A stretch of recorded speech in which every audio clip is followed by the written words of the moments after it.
nyaring banget nih soal Indonesia emas, Indonesia emas. Nyatanya Indonesia cemas. Kita bakal kalah nih sama negara tetangga kita. Jadi kok bisa negara Malaysia meninggalkan Indonesia dan duluan menjadi negara maju? Padahal Indonesia negara yang sangat kaya sumber daya alamnya melebihi negara manapun di Asia Tenggara. Tapi kok jadi yang paling sulit untuk menjadi negara maju? Kita yang paling vokal, deklarasi negara maju. Ternyata malah saudara serumpun yang diakui lebih dulu. Sakit nggak sih? Sakit lah. Ya, Malaysia udah ngebalap Indonesia 20 tahun lebih cepat jadi negara maju. Ya gila sih. Kok kita bisa kalah sama Malaysia? Jadi terlihat bahwa persaingan antara teman-teman di sini dan teman-teman di Kuala Lumpur itu jauh sekali. Kenapa begitu?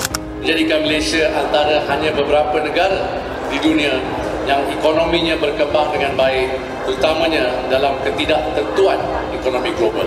Semoga kita bisa belajar dari Malaysia.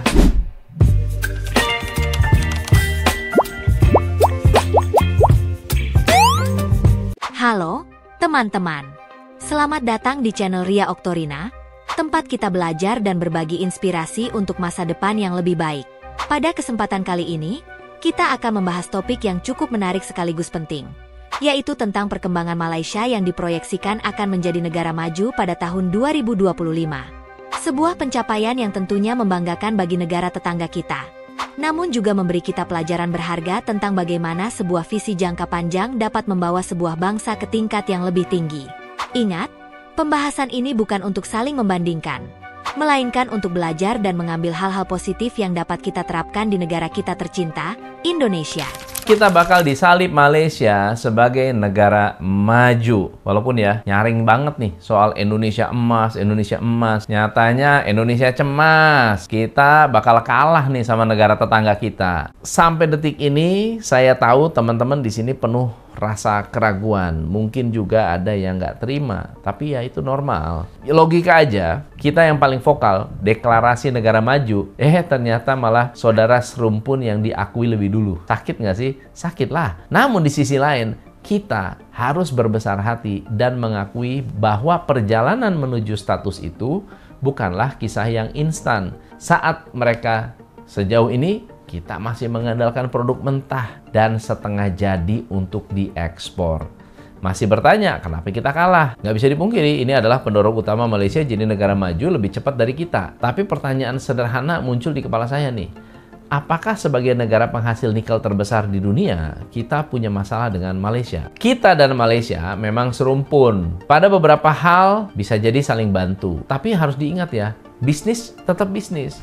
Urusan industri semikonduktor ini jadi agak sensitif karena sebenarnya kita punya resource yang lebih banyak dan lebih baik. Mungkin banyak yang bertanya, kenapa kita tertinggal di bidang ini? Salah satu alasan utamanya sederhana, ketidakmampuan kita untuk menyediakan infrastruktur dan insentif yang setara. Hal itu tambah parah dengan regulasi yang makin hari makin berubah. Terus gimana investor atau perusahaan multinasional tertarik ke sini? Kalau dasar hukum kita juga ya kurang begitu jelas. Semoga bermanfaat.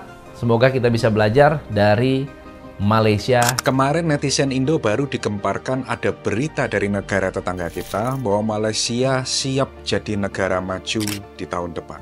Jadi yang menentukan sebuah negara ini masuk klasifikasi negara maju dan negara berkembang ini ditentukan oleh World Bank yang membuat pengelompokan negara berdasarkan pendapatan per kapitanya. Dan syarat untuk menjadi sebuah negara maju yaitu ketika negara tersebut mempunyai pendapatan per kapita kurang lebih sebesar USD 13.205 atau 200 jutaan rupiah. Dan sekarang Malaysia sudah mencapai pendapatan per kapita sebesar 13.034 USD atau sekitar 197 juta rupiah. Pendapatan per kapita itu apa sih? Jadi pendapatan per kapita adalah total penghasilan negara dibagi jumlah seluruh penduduknya sehingga diketahui pendapatan rata-rata penduduk tersebut selama 1 tahun. Melihat hal ini memang Indonesia masih tertinggal cukup jauh ya. Saat ini pendapatan per kapita Indonesia masih di angka sekitar 4.919 USD atau sekitar 74 juta rupiah per tahunnya.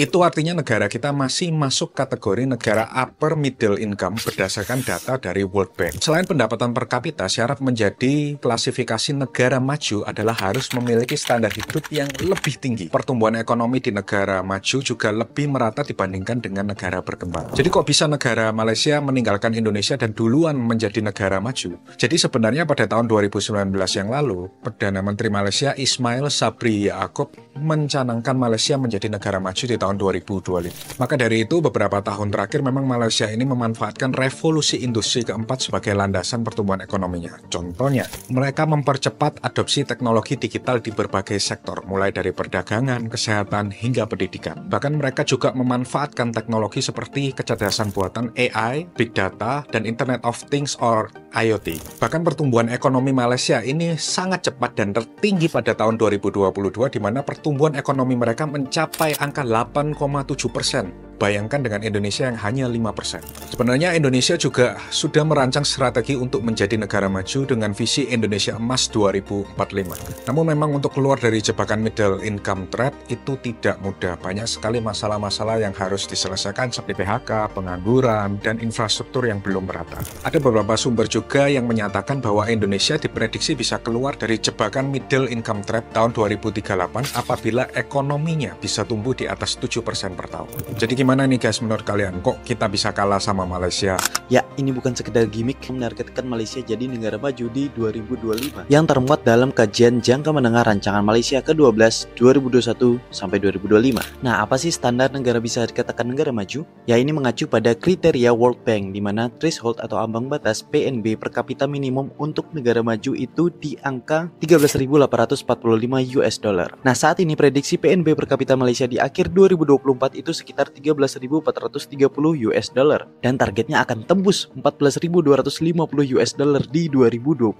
Sementara di Indonesia kita tercinta masih kisaran 5.150 US dollar di 2024 ini dan target menjadi negara majunya masih jauh di 2045 nanti. Ya, Malaysia udah ngebalap Indonesia 20 tahun lebih cepat jadi negara maju.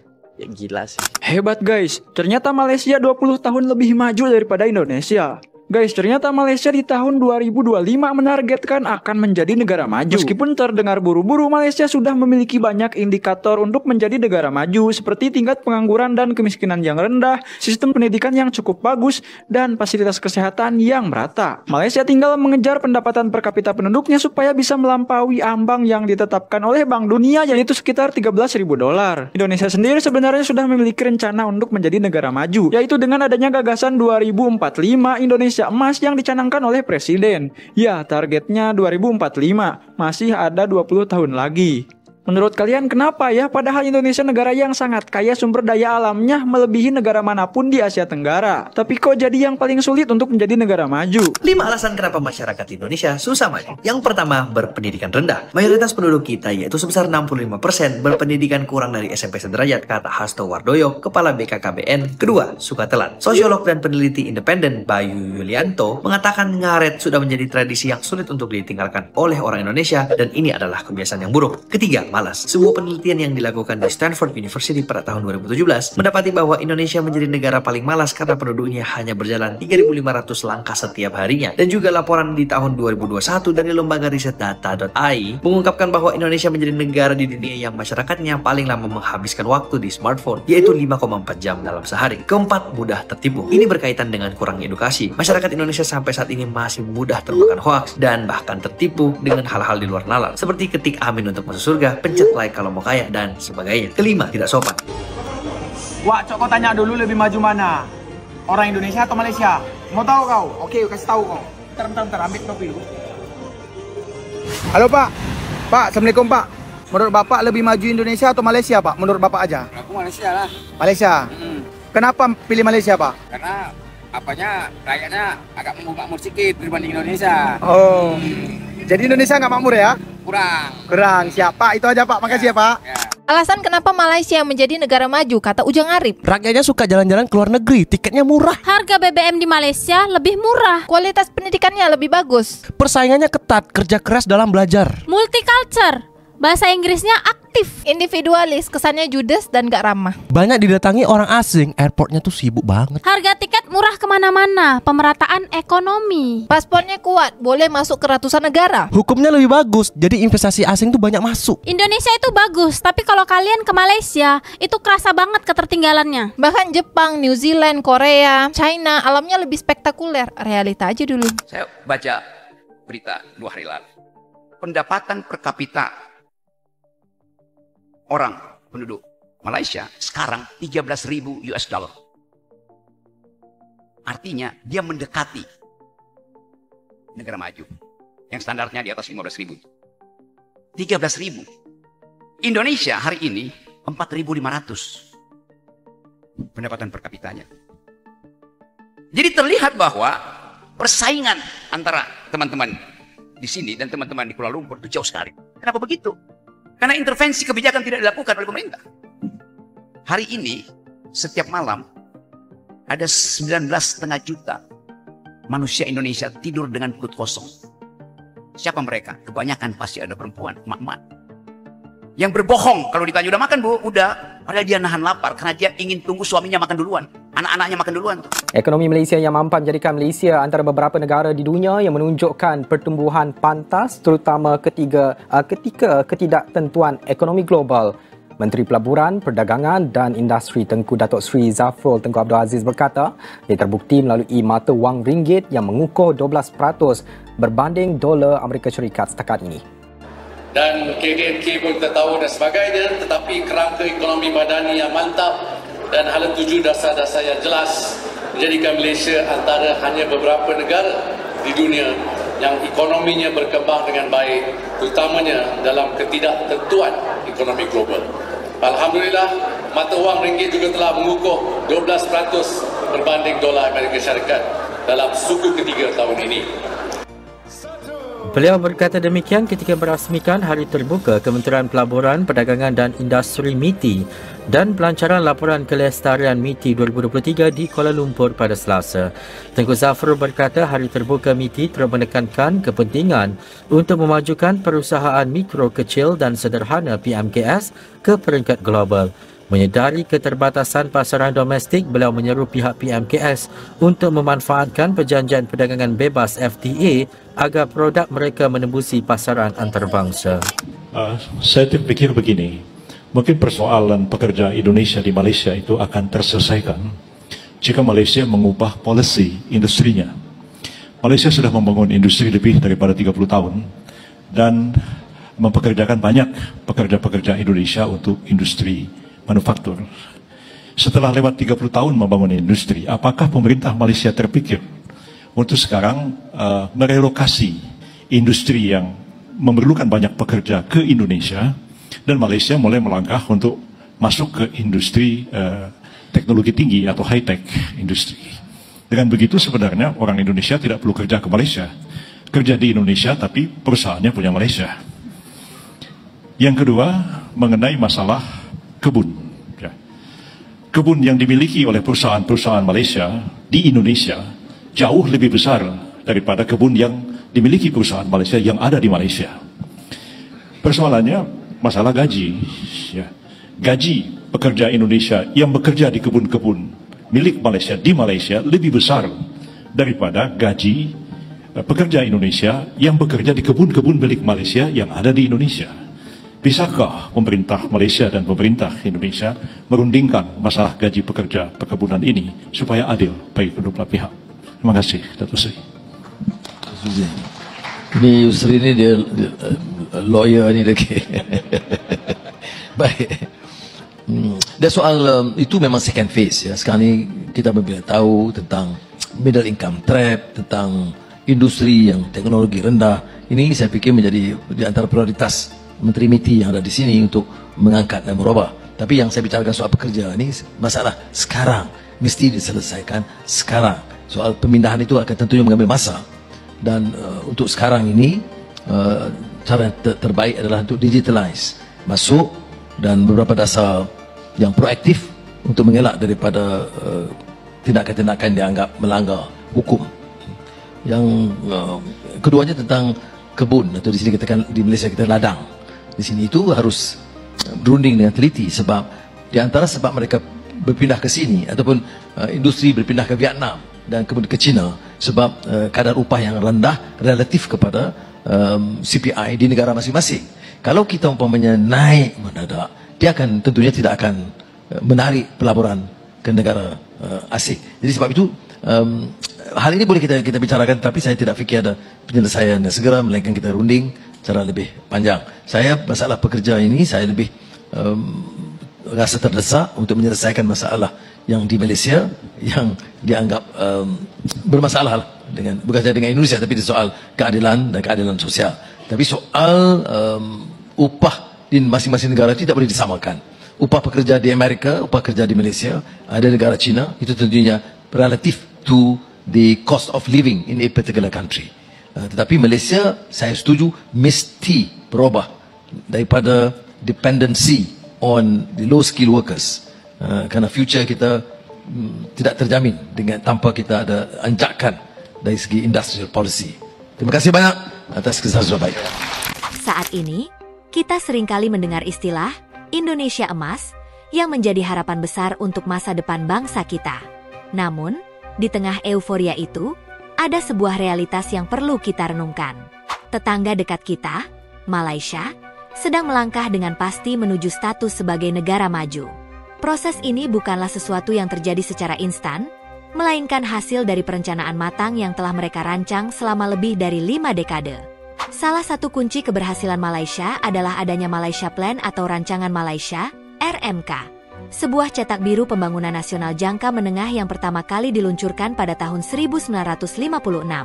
Program ini tidak hanya fokus pada pembangunan infrastruktur, tetapi juga mencakup strategi pengentasan kemiskinan, pemerataan ekonomi, serta peningkatan kesejahteraan masyarakat.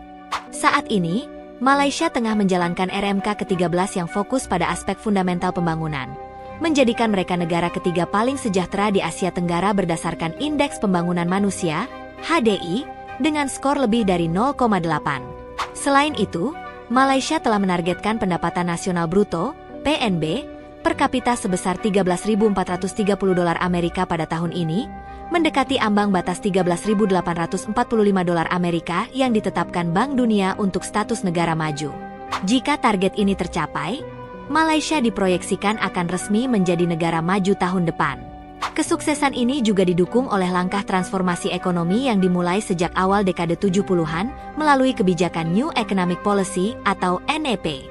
Kebijakan ini berhasil mengubah arah perekonomian Malaysia dari bergantung pada sektor pertanian menjadi industri manufaktur dengan fokus pada pasar internasional. Strategi ini diperkuat oleh pembangunan kawasan pemrosesan ekspor dan zona perdagangan bebas, seperti di Penang, yang memberikan insentif besar bagi investor asing. Salah satu sektor yang menjadi andalan Malaysia saat ini adalah industri semikonduktor. Dengan strategi investasi jangka panjang, Malaysia berhasil menarik perusahaan besar seperti Intel dan Texas Instruments, menjadikan sektor elektronik menyumbang sekitar 36% dari total ekspor mereka. Sementara itu, Indonesia yang memiliki cadangan sumber daya seperti pasir silika dan bauksit dalam jumlah besar, belum mampu memanfaatkannya secara optimal karena kurangnya infrastruktur dan regulasi yang konsisten. Namun, teman-teman, pembahasan ini bukan untuk saling menjatuhkan. Justru dari perjalanan Malaysia ini, kita bisa belajar bahwa dedikasi pada perencanaan yang matang, pembangunan infrastruktur yang terukur, serta kebijakan yang ramah investor adalah kunci utama menuju kemajuan. Selain itu, keunggulan Malaysia dalam bahasa Inggris, yang menjadi bahasa kedua mereka, juga memberi nilai tambah dalam menarik minat perusahaan multinasional. Bagi Indonesia, ini adalah momentum untuk bercermin dan memperbaiki langkah. Kita memiliki potensi besar yang jika dikelola dengan baik, bisa membawa negara ini ke tingkat yang lebih tinggi. Mulailah dengan membangun kerangka kerja yang terarah, menciptakan iklim investasi yang stabil, dan memastikan bahwa kebijakan yang ada mendukung keberlanjutan pembangunan. Teman-teman, mari kita jadikan pembahasan ini sebagai inspirasi untuk bersama-sama membangun Indonesia yang lebih baik. Tidak perlu saling membandingkan, karena setiap negara memiliki tantangannya masing-masing. Yang terpenting adalah bagaimana kita dapat belajar dari keberhasilan orang lain dan menerapkannya untuk kemajuan bangsa kita. Terima kasih telah menyaksikan video ini. Jangan lupa untuk like, share, Dan subscribe channel Ria Oktorina agar kita terus bisa berbagi inspirasi dan wawasan. Sampai jumpa di video berikutnya. Tetap semangat dan terus belajar untuk masa depan yang lebih cerah. Salam hangat dari saya, Ria Oktorina. Baby, you give me ice and fire. You're giving me wind and rain. You're some kind of butterfly. Baby, you give me midnight. You whip up my appetite.